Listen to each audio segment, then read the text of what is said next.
Once again, magandang hapon po sa ating lahat, mga kapatid. The test of discipleship. There's a question, 2 questions. What the puppy taught, brethren? Bakit tinulungan kaya ng puppy yung snake? Kasi the puppy justified himself. I am right to help. I am kind. Is it good to show mercy? I am not wrong to trust. Do we agree with this? Right. What the puppy did? Okay, anong ginawa ng puppy? Rescue the snake. So the puppy presumed, because I am doing a good deed, I am safe. The snake will change its nature just because I help it. So we can identify puppy's character or behavior. Ano ba yung katangian ng puppy na nakita nyo sa clip, mga kapatid? Compassionate, ano pa? Kind. So the puppy is compassionate, kind-hearted, knave, and wise. Overconfident, unwatchful, careless, self-deceived, self-justifying, presumptuous. And how about the snake character, brethren? Siya ay puso, tinulungan na nga eh. Anong ginawa? Ungrateful. Ungrateful. Okay? A snake is naturally venomous, harmful, predatory, unchanging nature, ungrateful, yeah, Brother Dan. No loyalty, deceptive, opportunistic, self-serving only, cannot be trusted, destructive, harmful. So, snake represent, brethren, sin, evil, or temptation. About the reflection, we will do it later because my presentation is 15 minutes only. So ever remember that there are only 2 masterminds in the world. The mind of God and the mind of Satan. So how many masters in this world, brethren? 2 masters, the mind of God and the mind of Satan. We, as sinners, are born with the mind of Satan. How it's said that we are born with the mind of Satan, and all of us are sinners. I'm a sinner saved by grace. And it stays with us until we are born again. If we are not born again, brethren, the mind of Satan still with us. And do we like, brethren, that the mind of Satan still with us if we are not born again and we are not born of the Spirit and with the mind of God? No, of course.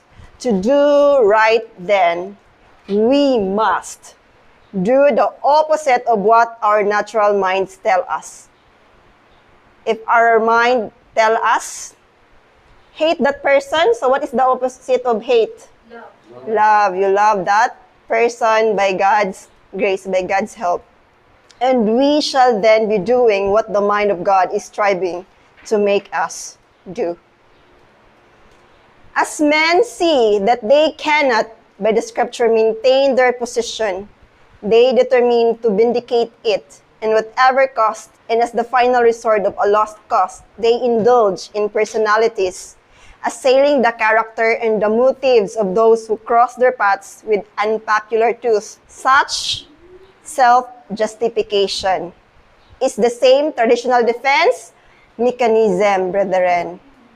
So God's people can prove they are right about the Bible. So if others attack us, if others tells many things to us, so we have this self-defense. Defense mechanism, self-justification. And we always say, I'm a present truth believer. I'm a Davidian. We're in the higher position. I'm inspired. So self-justification, brethren, not accepting correction. Elijah was declared to be a troubler in Israel. Jeremiah, a traitor. Paul, a polluter of the temple. From that day to this, those who would be loyal to truth have been denounced as seditious, heretical, or schismatic. So, denounce, condemn, brethren, and then this seditious means rebellious. So, Elijah, Jeremiah, Paul, condemned as rebellious. They teach false teaching. Also, they are accused causing division or separation in the church. So, multitudes who are too unbelieving to accept the sure word of prophecy will receive with unquestioning credulity and accusation against those who dare to reprove fashionable things. This spirit will increase more and more. Brethren, if we have this kind of spirit, justifying ourselves, I don't know. I'm not doing that.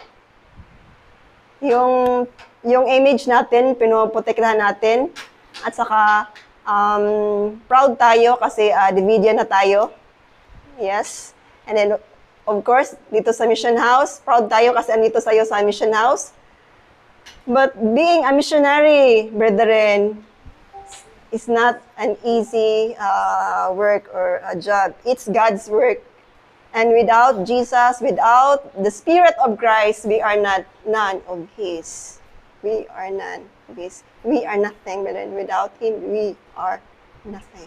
So we call this self-justification. Is the same traditional defense mechanism.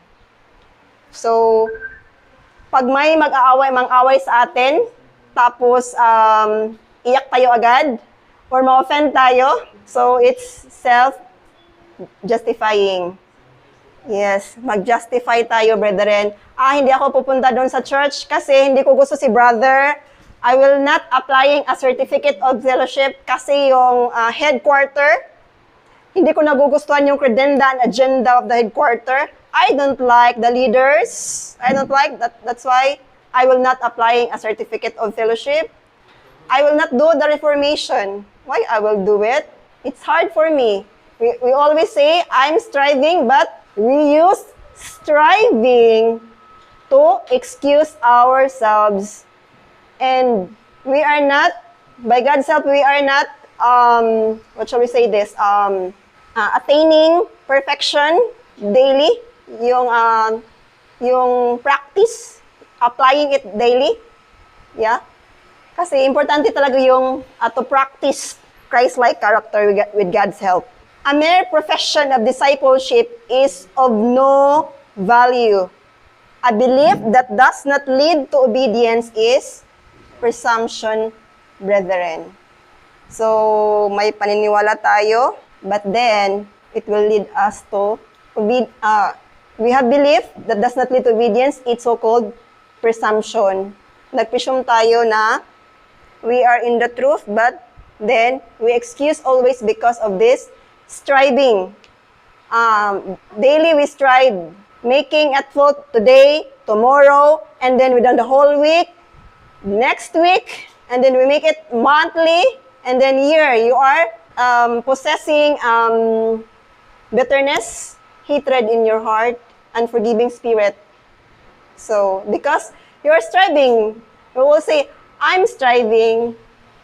Yeah, we will always use it. Do we agree with this, brethren? Do we agree with this? But striving, we will use this striving.